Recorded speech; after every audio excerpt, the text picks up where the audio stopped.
Guys, what's up? Shauna, aka Mrs. Wealthy Wallet, coming to you for another week. Guys, I'm at home in my office. Pardon the light if it's absolutely terrible.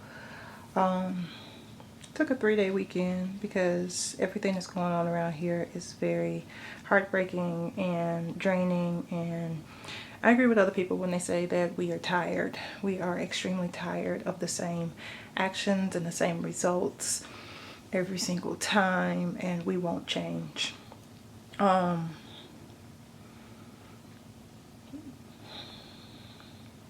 to figure out how to address this. I know this is a, what do you call this vlog? A financial vlog, but you know, being black in America, it does affect me. So I have to speak on what exactly, hold on, let me fix this so it's open. So I have to come to you all and speak to being black in America and how I feel about it as far as it pertains to me and my life. You know, I admit that I have a pretty good life. As far as my financial status and everything, but in the same token, you know, people will not hesitate to remind you that you are black. When I was working in retail back when I was about 20 years old or so, 19, 20 years old, I had a district manager at a music store tell me that I was a better guard dog than a German Shepherd because I was really good at catching people who were trying to steal from the store. Now, he was white, I was black.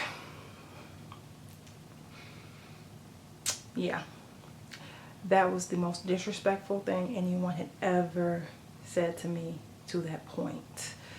I was mad, and I'm not confrontational, and I believe in karma. So that guy got demoted repeatedly after I left, because what I did was, when the store was going out of business, he told me he could put me in another store as long as I promised not to go look for another job, and I told him that would not happen. I am going to go look for another job. I am a college graduate, and I no longer would like to work for you. And so I did find my next job, and like I said, he was demoted repeatedly, and at one point his house burned down. So I feel like, you know, karma came around and got him in another way. But I've been followed around stores. My husband has, in his old company, realized the amount of racism there was against him. He didn't want to speak on it, but his boss was racist against him, and he didn't know where it came from because they had worked with each other from ground up. And so, like, you know, the company that he's with now is great, I have to admit, but the past wasn't that great. And like I said, I've been followed around stores. Me and my cousin were followed around a card store because people thought we were going to steal something when we were just 13 years old, and we were killing time until our parents got finished shopping, to which my cousin stood up for me, and both of us actually, and I 100% still appreciate her to this day. You know, it was, you know, it sucks, you know, when you're driving down the street and you stop at a light. But before you even stop at a light, you see the cop get behind you, and you can tell when they're running your tag. And just because they realize you're black and you're in the car and you're in a certain part of town, they continue to follow you. And it's obnoxious, and I'm tired of it. I'm honestly tired of it. My husband bought a mask for cold weather runs, and that mask itself was like a ski mask, kind of, sort of, but it covered everything, you know, from here to here, so your eyes were just out. And I begged him not to wear that during this winter. He was like, but it's cold outside. And I'm like, I don't care. I don't care. I don't want to risk anything happening to you because of you wearing this mask. Don't wear the mask. So he did not wear the mask. There's racial profiling that I see all the time, and Y'all, honestly, I'm just sick of it. I'm sick of it. I'm sick of people describing these peaceful protesters as rioters. Not everybody riots. There was a small group of people who were rioting. The majority of the people are peaceful protesters of all shades of colors, of all walks of life. You know, they are sick of it. There are no other ways to put this.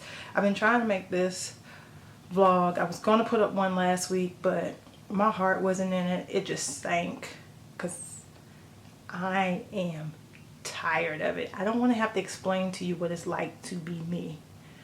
I don't need to explain to you what it's like to be everybody else who's speaking right now. We're tired of explaining that.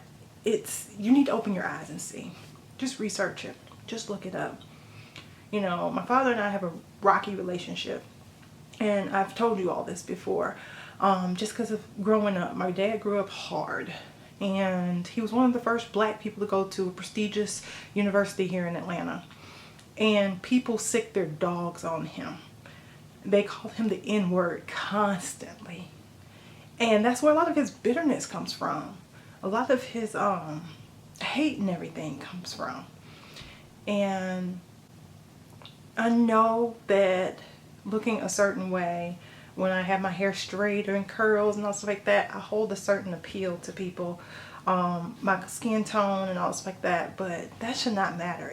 What should matter is what's coming out of my mouth, what I'm talking to you all about, with my struggles and accomplishments as far as getting out of debt and saving money and things I do in order to help get ahead in life. That's the stuff that people should be taking from me. So guys, I just wanted to come to you and talk about that and what's going on in my mind.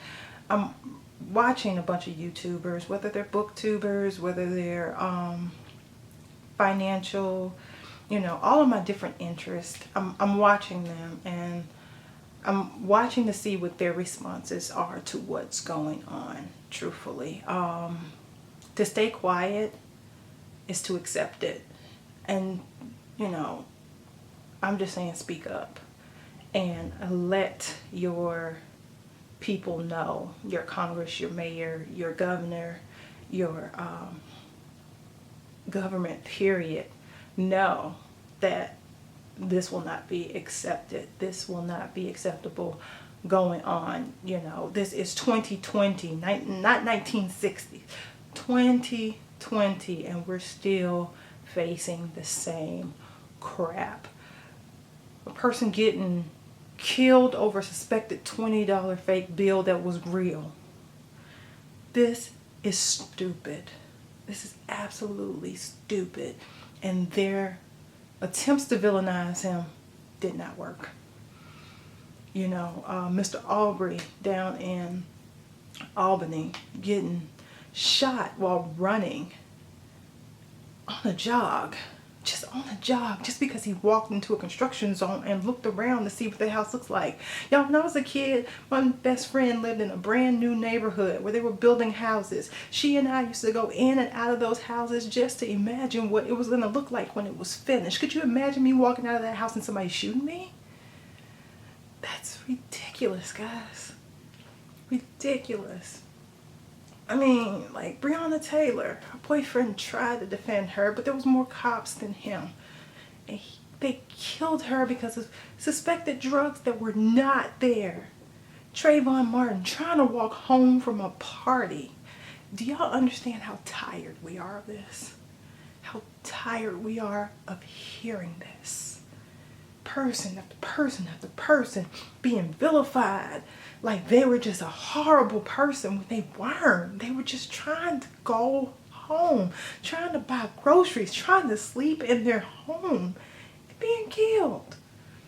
Innocent protesters peacefully protesting, getting gassed because you aren't clearing an area fast enough for a photo op.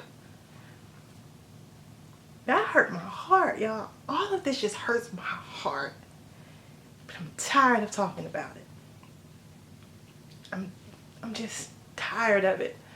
So, to all the Wealthy Wallet followers, all the Wealthy Wallet viewers, Exercise your chance to vote. Exercise your right to vote. If you don't like the other person, you don't like that person, great, that's fine. Pick your poison and vote. Because if you stay quiet, then you are just as bad. You know, you have to get up and exercise your right to vote. Get out there, donate. Get out there if you can get out there. If you can get out there and protest, get out there and protest. You know, it's a beautiful thing when I'm looking at the world and the world is standing with us. They're saying we see it. We see the blatant racism and hate that's going on right now. And it's ridiculous that it's 2020 and we're still facing it. But get out there and exercise your right to vote. Get out there and use your money. Vote with your dollars. That's all I got to say, y'all. So, y'all know my slogan. Guys, I'm out.